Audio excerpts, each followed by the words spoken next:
ถือว่าฝากติดตามในมื้อนี้พาพันเฒ่าเพิ่นเข้าลงเข้าป่าก่อนมาเนี่ยติดตามเบิ่งนำกันพี่น้องว่าสิได้หยังกิน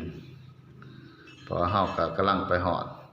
บ่ได้หยังพากันไปหาหน่อไม้มาแล้วก็ผ่านเฒ่าเพิ่นกำลังสิต้มหน่อไม้สิดวกพักแหน่นายกมือเยี่ยมโลดผ่านเฒ่า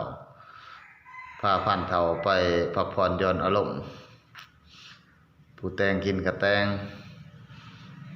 ถือว่าสถานที่ก็มันเป็นดินเพียงเนาะแต่ว่าบ่แม่นเป็นอันนี้